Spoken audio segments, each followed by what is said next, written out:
Hello BookTube, Books with Banks back again with another video, and a slightly more serious one today. Today we're going to talk about Orson Scot Card and all that entails. If you're wondering what I mean by that, please stay tuned and please stay civil in the comments. And if you're unaware of the controversy surrounding this author and why I feel an overwhelming urge to possibly separate art from the artist in this particular case, please stay tuned to get more of the details on this situation. But also, just to get more of my thoughts on whether or not we can or even should try to separate art from the artist in the first place. So a bit of background on how I personally came to discover the Enderverse, or Orson Scot Card's multiple series of novels branching off from the critically acclaimed and widely read Ender's Game, easily one of the most popular sci-fi novels of all time. And I personally feel like at least this original book still holds up very, very well. So when I was in middle school, I saw that my uncle had the first 4 books, these 4 right here. Ender's Game, Speak of the Dead, Xenocide, and Children of the Mind. He had these books of the series on his shelf. Now at this time I had been reading a lot of like the juvenile reading level stuff, and I had just now, this was like 5th grade, 6th grade, I just started to branch into some Narnia, starting to read more Harry Potter myself instead of having it read to me. I read The Hobbit, His Dark Materials, and Aragon, just kind of that stuff that I think really bridges that gap nicely between what's targeted for younger fantasy readers and then what older readers can still thoroughly enjoy if they go back to or even pick it up for the first time.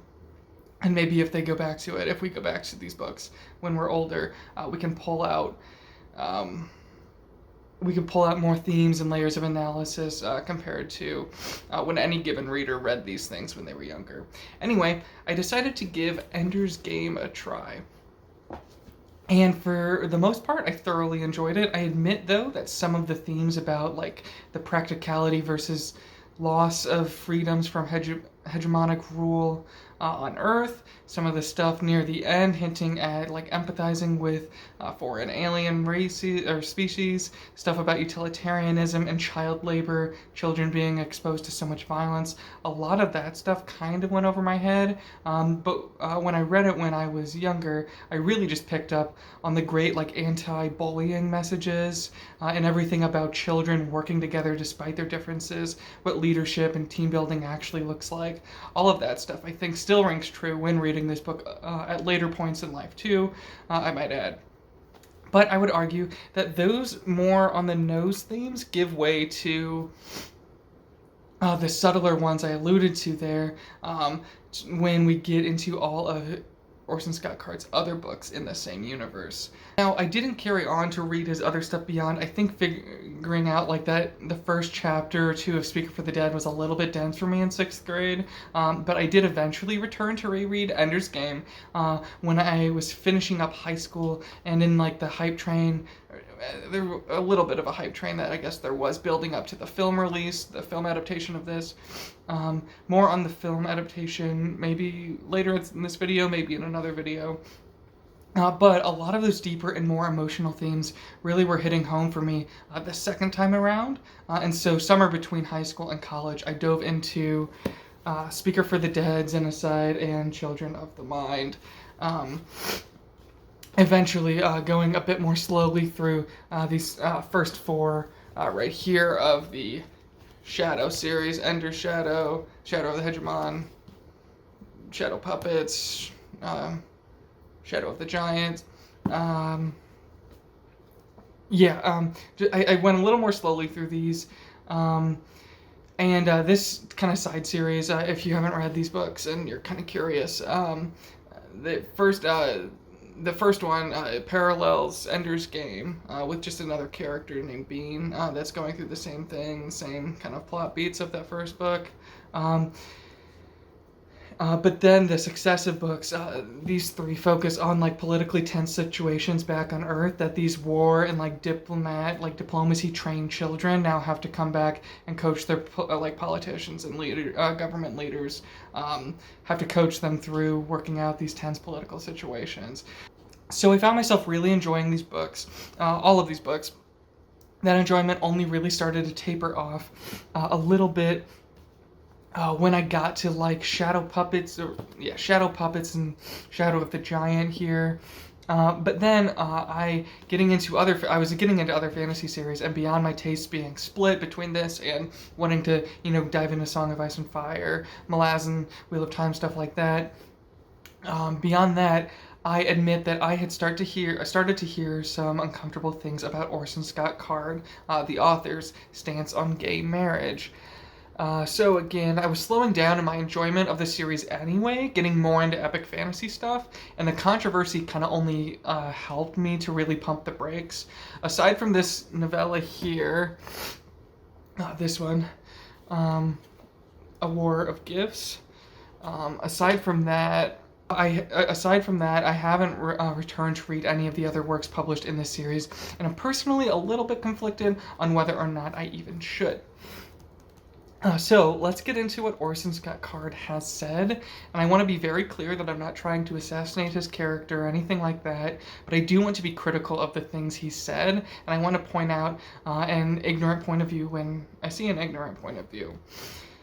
So in 1990, Card published an essay in response to, I believe it was the Salt Lake City or maybe the Utah State Legislature's decision to say laws against sodomy in the household were unconstitutional.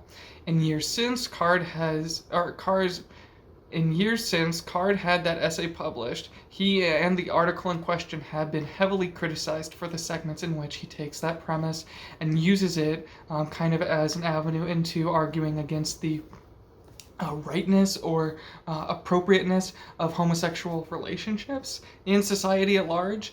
In fact, I'd say he veers pretty far away from his initial premise for the majority of this essay, if that initial idea was to address the legislature's decision or whatever the state government was doing at the time. He definitely veers pretty far away from that. I think to say things that he just wanted to say, no matter how appropriate or disrespectful they might be. So some years after the publication of it, at least after 2003 or so, Card wrote an introduction to this essay trying to explain the context. However, I personally found his explanation here a bit confusing, a bit lacking, because what he talks about here, the things that inspired him to write the essay and the audience he was writing for, are not really the focus of the essay, and for how often he sets up this kind of straw man gay community, and how often he defensively explains that he is not a homophobe or a bigot. I think the more and more he's showing his hand that his provocatively titled Hypocrites of Homosexuality, that's actually the name of the essay, he's just more showing his hand that the audience of this was actually, his real audience was, regardless of what he says later on, was the gay community. So let's dive into this quickly. It's a bit uncomfortable to read. He says some very upsetting things. And I'll have a link down to this full article if you want to read it on your own, just to have the full context. I don't want anyone accusing me of cherry picking stuff, but just reading through it, it's hard to go a paragraph without seeing something that just seems very disrespectful and very close-minded to other ways of life, other ways of living. Okay. Okay, so here we go. Early on, so in that introduction that he came back and later wrote, he says a few interesting things here to try and defend himself, try and provide context, and I'll read kind of some of what he's trying to. Again, he doesn't really try to backpedal anything that he said in the essay, but here he writes, I was also writing this essay to a conservative Mormon audience that at the time would have felt no interest in decriminalizing homosexual acts. And then he also says, those who now use this essay to attack me as a homophobe deceptively ignore the context and treat the essay as if I had written it yesterday afternoon. That is absurd. Now that the law has changed, the decision was overturned in 2003. So I think he's basically, this intro is to say this was specifically for the eyes of other Mormons who felt the same way about the LGBTQ plus community that he felt. However, it's out there, it's public. Anyone can go online and read this essay. Even though he's saying that that's what his audience was, we'll get into down below a bit more of his like defensive language, and how it seems strange that he was writing to the Mormon audience. If it would have been sort of like preaching to a choir, maybe is how I should phrase it. If that's what he was doing, instead it seems like he is reacting or criticizing the gay community, and he can be upset that people from outside of his intended audience are taking this and using it to label him a homophobe. I guess nobody wants to be labeled such ugly things. However, with the language that he uses and how ignorant he seems to be of the LGBTQ plus lifestyle, sexual orientation, I think I think he can't really say people shouldn't do that, like if I said something to my friend, if I said, oh, I don't like people who wear brown jackets, and then because I knew my friend never wore brown jackets, and then he went around to all of our other friends and said that I didn't like them anymore, like that would still be on me. That would be very rude of me. It doesn't matter how they found out, it doesn't matter who I was talking to in the first place. If they found out that I said something disrespectful of them, it doesn't make it any less disrespectful, which is kind of what it sounds like he's trying to say in the opening here. I will say just up front, beyond just kind of the more hurtful and insensitive things he says in here, I don't think it's a very well argued point. Like, I think just constructing an argument, he doesn't do a very good job. We might get into a little bit of that, I don't know, depending on how long the video runs. But anyway, so I'm gonna go into a kind of how he starts this essay. Okay, so he writes, when I was an undergraduate theater student, I was aware, and not happily so, how pervasive was the reach of the underculture of homosexuality among my friends and acquaintances. After a while, I stopped being shocked to discover that someone I had known well, or whose talent I admired, was either moving into or already a part of the not-so-clandestine network of gay relationships. I learned that being homosexual does not destroy a person's talent or deny those aspects of their character that I had already come to love and admire. I did learn that for most of them, their highest allegiance was to their membership in the community that gave them access to sex. As a not particularly pure-minded heterosexual adolescent, I understood the intensity of sexual desire. As a student of human communities, I have since come to understand how character is shaped by or surrendered to one's allegiances. Okay, so there's obviously a lot of problematic stuff in there. For one, he's saying that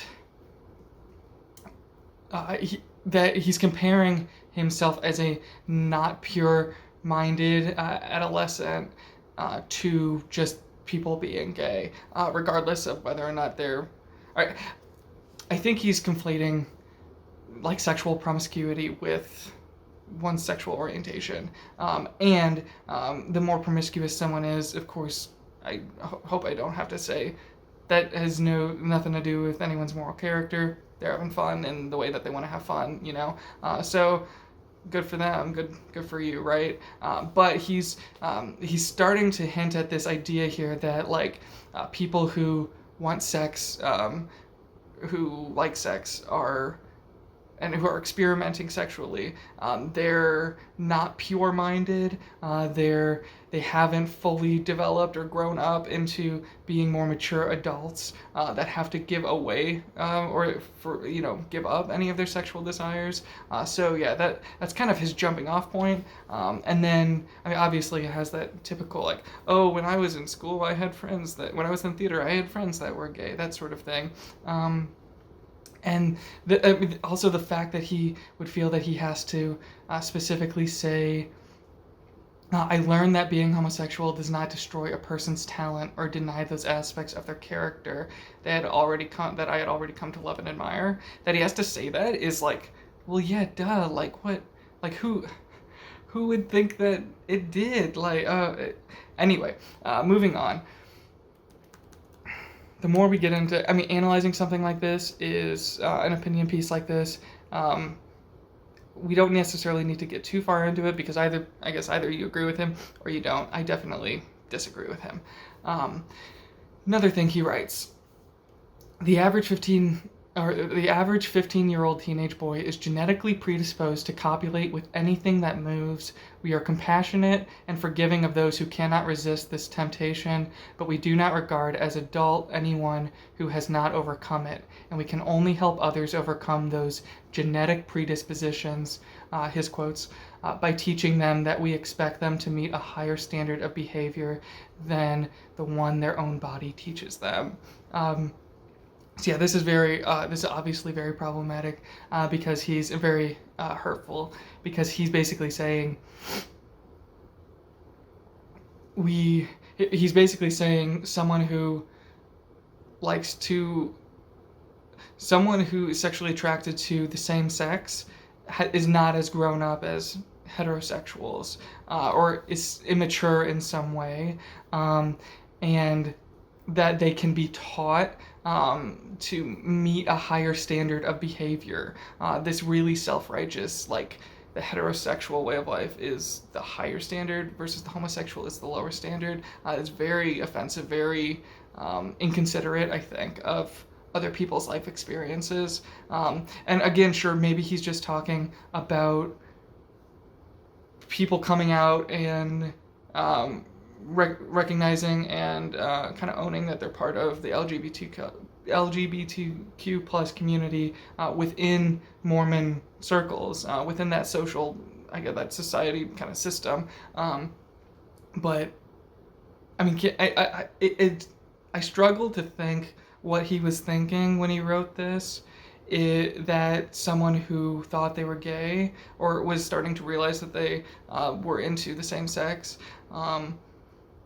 if they came across this essay, did he not think it would like destroy them emotionally? Did he not think that it would hurt them and they would feel disrespected? I can't imagine they wouldn't have felt disrespected by this. I would have hated to grown up in a certain religion, a certain faith, and have a pseudo celebrity. This was 1990 when he wrote this, so a couple of these books that I'm talking about here had already come out, and he was a best-selling author.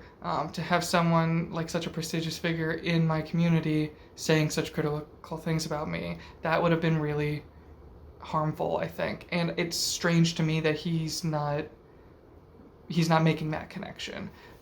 How much harm his words could have here, regardless of who he intended to write it for, the conservative Mormon audience, regardless of who he intended to see this, the fact that he wrote this and he had it published and put it out there, anyone can read it and look at it and critique him for it. And it's not necessarily assassinating his character, it's criticizing his more ignorant opinions.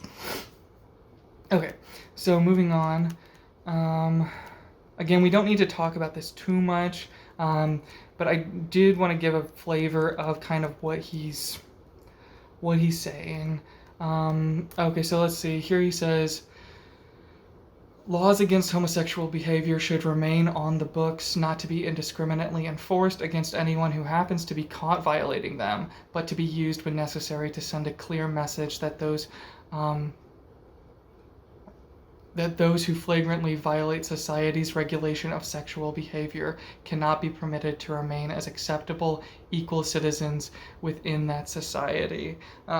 So there, I mean, that's just stepping back civil rights pretty far, saying that certain people, because of their lifestyle choices, because of not even that, but their like a biological predisposition to be attracted to who they're attracted to love who they want to love, that they can't be considered equal citizens. That is just so blatantly offensive, to be considered not equal. And like, yeah, so this is the kind of stuff like, yeah, when he's talking about Mormonism, and earlier in this he talks a little about like, okay, so either if someone's gay, then either they're gonna be a good Mormon and not be gay, or they're gonna be gay and not be a Mormon. And like he's sort of drawing that line in the sand. He's drawing that battle line and saying, no matter what, the gay community is making this really hostile conflict between organized religion and their community, which, frankly, I think hateful articles like the hateful language like he's using here, saying that gay people aren't equal citizens. That's much more violent. That's much more aggressive language, and that's much more harmful language too. He also says the goal of the polity is not to put homosexuals in jail. The goal is to discourage people from engaging in homosexual practices in the first place, and when they nevertheless proceed in their homosexual behavior, to encourage them to do so discreetly, so as not to shake the confidence of the community in the polity's ability to provide rules for safe, stable, dependable marriage and family relationships. So yeah, again, I'm not a Mormon. I'm not really. I've never followed organized religion or been belonged to a church or anything like that. But just this whole idea that he has a sense of what like regulated social or sexual behavior is like, or what a safe, stable, dependable marriage and family relationship looks like. The fact that he has such a kind of narrow-minded view of what these are. And I mean, it sounds pejorative because nobody wants to be narrow-minded, but that is literally what it is. He's thinking down one avenue. He's thinking about a limited number of types of families and types of sexual situations that are considered in his mind appropriate or adult or mature or responsible. But of course, to call someone's lifestyle, to call someone's relationships and how they choose to love or how they were born to love, to call that stuff not responsible, or to say that it in some way threatens society or the like safe, stable, dependable idea of marriage in society, again, very, very harmful stuff. Yeah, so I don't think I need to go into too much more. There is a lot. I've got the article up here and I've highlighted quite a bit of what's so difficult to read there, and again, this was published in 1990. Based on some of those things I read, hopefully you can start to see why, when people found this stuff, they were a little bit taken aback, and very confused and frustrated and upset that movie adaptation was being made of this work, and that the person who wrote something like that might be profiting off of another one of his works, another one of his books. But again, let me remind you, before knowing any of that stuff about his views, his religion, anything like that, I read and loved these books. So I think when we get into this conversation of art versus artist, sometimes when we find out these darker kind of things, these harmful points of view that some of our favorite artists and creators have out there, the audience, the fans, the readers, we can sort of be thrust into a little bit of a mental crisis of, why did I enjoy that? Was there unconscious bias there? Do I really need to go back through those books and make sure I wasn't, picking up on any of these more hateful thoughts that he's had and other things he's written? Did he put any of that in these books? How do I feel about these books? Do I recommend them? Should other people support the books, support the art? If that means also supporting the artist. So that's kind of a bit of the conflict that I've been having the last 10 years or so over this series. Kind of trying to balance my love of it with my growing awareness and, I guess, allyship, of the LGBTQ plus community. So anyway, he continues on with further comments about homosexual characters in some of his other fantasy books and how his work or his worldview either did or didn't affect, in his mind, the way in which he incorporated that aspect into his fiction. I haven't read those books or those characters, so I feel I can't really comment too much on what he did with those characters in the fantasy books there. Furthermore, I believe it was around 2013 when a lot of negative press about his views was going around that it came out that he had written an essay in which he hypothesizes on the likelihood of President Obama turning into a dictator and running urban areas with inner city children, leading small gangs. So now That's not too relevant to the topic at hand here, but it is yet another hateful, ignorant position Orson Scott Card was writing about. He says he doesn't, in the article, he says he doesn't actually think that's a likely scenario for Obama to do such a thing. But considering that our first black president would become a dictator, and some of his word choices in that essay, all of that in and of itself, no matter how much of a thought experiment it is I think in an extremely poor taste, and it's pretty uncomfortable to read. I won't go into it and like go through and read from that like I did with this one, but I'll also put the link to that article in the description below. But yeah, just know it's called Unlikely Events, and I'll have the link to that down below. So, end of that digression. The main essay that really shocked me and shocked a lot of people, I think, when they found out about it, the Hypocrites of Homosexuality essay. That was published in 1990, the original version of it was. Then the original short fiction novella of Ender's Game was actually published way back in 1977, but the proper novel that is most widely praised, where is it? Somewhere here. The proper novel that's most widely praised, and most widely read, was published in 1985. The sequel, Speaker for the Dead, this was published 1986. And then Xenocide was published in 1991, and then the fourth book in this original run of 4 was Children of the Mind. That was published in 1996. So regardless of whether or not Card's opinions on the matter of gay marriage, the LGBTQ plus community, their lifestyle, how he feels that, for some reason, that how he feels the Mormon faith is threatened by them,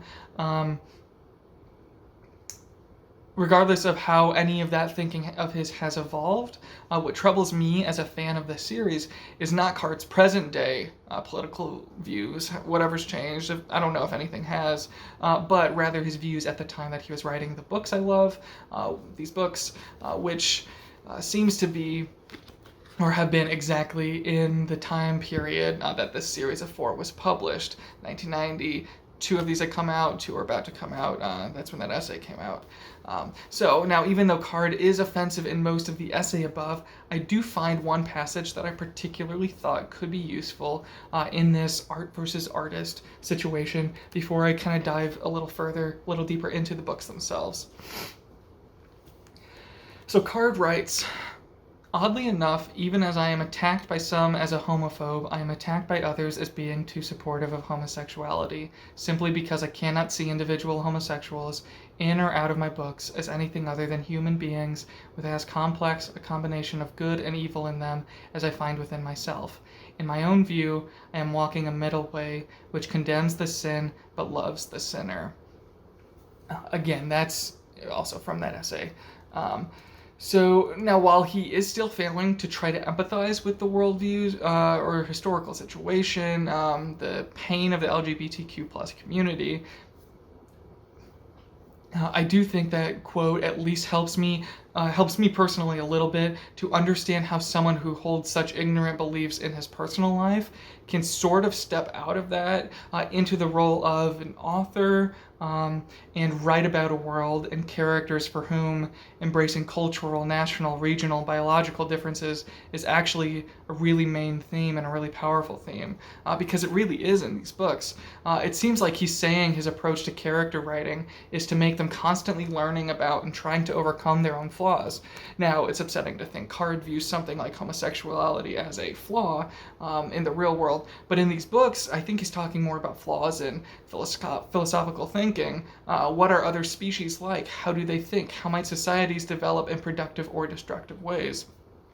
For example, I think he's very open-minded and progressive when it comes to a planet, a whole world, and religious system obsessed in its own way with those who struggle with anxiety and obsessive-compulsive disorders. As one such person, reading about characters in a society at large that struggle with these things was actually really helpful to me in finding more confidence in myself and understanding OCD a little more and anxiety a little better. It really meant a lot to me. Similarly, I'm sure those who have maybe struggled with inequity because perhaps they come from a larger family where, just with more kids, the wealth has to be, or that everyone gets maybe a little less than the richer one. Than the richer only child that lives up the street, something like that. And all of these kids are in a family situation in one of these books. They grow up in different ways with different attributes. Very unique children, very fascinating children. I'm sure those who have struggled with growing up in larger, kind of more traditional or like atypical family units, they might probably find at least one of those characters, one of those children in there, in that family and Speaker for the Dead. Where is it? Speaker for the Dead. To connect with. And in all of these instances, in my first read through at least, I never felt like Card was trying to push any kind of bigoted Mormon agenda into his stories. He was never going for any kind of obnoxious conclusion to the perilous and difficult situations our characters face. Nothing like, oh, well, everything's wrapped up in the end because they form a religion that's like the Mormon faith. There's nothing like that in these books, at least the ones I've read so far. And, of course, at least in my initial reading of them. Who knows, if I go back, maybe I'll find a little more of that. I didn't see, or I don't recall anything like that. So yeah, if anything, we even see religious leaders questioning their faith when confronted with the strangeness of alien life and alien thinking. So if all of his characters are sinners, like he likes to think of them, with good and bad, but none of them are necessarily criticized for their sins in these books, but rather they're embraced for them, and they learn that what might be a flaw or a sin in some communities and cultures is actually embraced as special in others. It seems to me that the more bigoted personal views of Card really have not had a negative impact on his writing of these books at all, and that the books might actually be an example of the more progressive and compassionate side of Orson Scott Card's character, maybe winning out in what is clearly an internal struggle between his faith and his inability to come to grips with certain social justice issues in the real world. Let's look, to kind of elaborate on what I mean there, let's just look at a few examples, a few passages now to try and demonstrate how Orson Scott Card's authorial personality has not much, if anything, to do with the more conservative family values or LDS doctrine that he adheres so strongly to in some of his essays. And that seems to me to just be his ignorant and flawed personal views, not really what makes it into the books. And the views expressed in the books are quite the opposite. And these examples, these passages will spoil a lot of the books, so you've been warned if you don't want any of these to be spoiled. First, from near the end of Ender's Game, this is page 322 in the Tor mass market paperback. It reads, This was a new thing in the world, two queens that loved and helped each other instead of battling, and together they were stronger than any other hive. They prospered. They had more daughters who joined them in peace. It was the beginning of wisdom. If only we could have talked to you, the hive queen said in Ender's words. But since it could not be, we ask only this, that you remember us not as enemies, but as tragic sisters, changed into a foul shape by fate or God or evolution. If we had kissed, it would have been the miracle to make us human in each other's eyes. Instead, we killed each other. That's end of the quote. And so this is when Ender Wiggin, the Xenocide, after unintentionally massacring what he had thought of at the time was the last of the buggers, alien invading warlike species, Ender, finally here at the end of the first book, he finds hope with this unborn queen in an egg, and he is going to try for a compassionate approach, a loving approach, a kiss instead of a battle, or at least that is the message,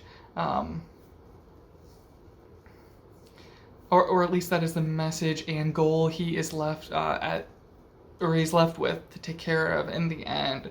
And this is a character so constantly trained in warfare and violence, and thinking that that is what it means to grow up and become better at battle, stuff like that. It seems to be learning he seems to be learning that the real wisdom of growing up is in understanding diverse people and not flinching or being afraid of them, but embracing them, not as children or anything less than, but as equals. So then in the sequel, Speaker for the Dead, Ender has spent much of the book trying to unravel the mysteries of the piggies culture on this mysterious planet, and he's been trying also to unravel mysteries of their biology and their lifestyle. So much effort that he's befriended especially one of the piggies named Human. In the end, in Human's final moments, the piggy, this alien pig-looking creature. He says this to Ender on page 351 in the Tor, again, mass market paperback. He says, "Come and sit in my shade," said Human, "and see the sunlight through my leaves, and rest your back against my trunk, and do this also. Add another story to the Hive Queen and the Hegemon. Call it the life of Human. Tell all the humans how I was conceived on the bark of my father's tree, and born in darkness, eating my mother's flesh. Tell them how I left the life of darkness behind and came into the half-light of my second life, to learn language from the wives and then come forth to learn all the miracles that Lebo and Myro and Wanda came to teach. Tell them how on the last day of my second life my true brother came from above the sky, and together we made this covenant so that humans and piggies would be one tribe, not a human tribe or a piggy tribe, but a tribe of Ramen. And then my friend gave me passage to the third life, to the full light, so that I could rise into the sky and give life to 10,000 children before I die." End quote. I don't know about you, but that sure sounds to me like characters in a world, at least, in which learning to accept and love one another's cultural differences is a noble thing. The fact that these two very different people are so close and neither believes the other should live any other way, save for perhaps a less violently. Passages like this are what made me feel so passionate about themes in fantasy and sci-fi books when I was just getting into the genre. And this book was all about love and embracing others, despite their differences, and learning from such differences. So that all makes it so much more confusing when reading some of what the author has written about outside of these books. Some of what we went over before. But anyway, moving on to talk about book 3, more just an aspect of book 3, Xenocide. I don't think I'll quote a passage in particular, but I'll just talk about something I think is very relevant to our conversation here. Now, this book has a side storyline that isn't as direct a sequel to Speaker for the Dead as the rest of the book is. And in this storyline, there is a planet called Path, on which presumably Eastern Asian settlers made their home. And the most religious and holy... And the most religious and holy of people in the society are basically cursed with obsessive-compulsive disorder, and a lot of that plays out in us, the readers, watching the main character of this side story, of this world, constantly obsessing over the same repetitive actions, and constantly anxious and frustrated with herself, and believing she isn't appeasing the gods or doing enough for the gods. Anyone with OCD or some type of anxiety, I'm sure, can relate to that, even without the religious kind of framing. So, in reading this for the first time, I really thought of it as a critique of organized religion and how anxiety-inducing upholding the more strict and arcane religious doctrines can be.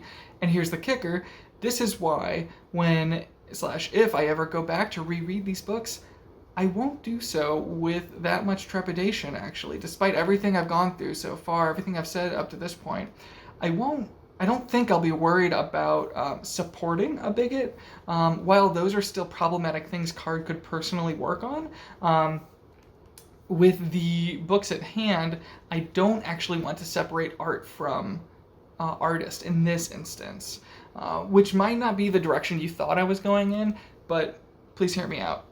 You probably thought I was going to say that these books uphold progressive values and life-changing ideas that can help people, especially younger people, deal with bullies, deal with violent urges, and start moving towards pacifism.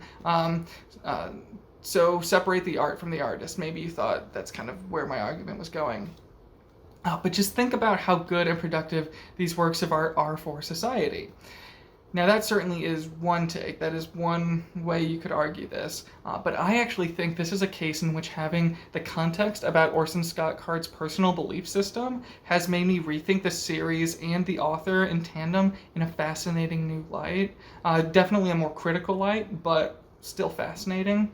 I feel like this whole series, exemplified best by Jing Zhao's character in the third book, Xenocide, on that path world. This is all, it's really a brilliant portrayal of an author, maybe unintentionally, explaining how trapped he feels inside of a strict religious upbringing, strict religious mindset and lifestyle. And these books are his best efforts to kind of flex outside of those constrictions, the bars of this organized religion prison he lives in, and Card's anxious conflict within himself about the Mormon lifestyle, self-righteously claiming Mormons are more mature, family-oriented, productive members of society. I think he's maybe silently a little bit railing against this by first and foremost, of course, making one of the wisest and most fascinating protagonists in sci-fi a literal child. Just think about that. So if anyone in the LGBTQ plus community feels attacked by Orson Scott Card saying things like homosexuals need to grow out of it to become successful adults, and trust me, if I was in that community more than just being an ally, then I would feel personally attacked by that kind of language as well. But yeah, if you're just finding out now that Orson Scott Card is calling you childish or immature, let's all just remind him together now what Ender Wiggin was able to do by the age of 13 as a literal immature child. So, long story short, can you separate art from the artist? Yeah, I think sometimes you can, to an extent. But should you? In this case, I'd say maybe not, especially when the art in question reads kind of like a fascinating and progressive insight into the more conservative author's personal worldview and his internal conflict about that worldview. In that case, I think it only enriches the experience. Anyway, that's my thoughts on separating art from the artist and Orson Scott Card and his Ender universe series of books. By the way, this is my favorite one, Xenocide. It might be a little bit of a hot take, but I like this one, and I really like Speaker for the Dead are my two favorites.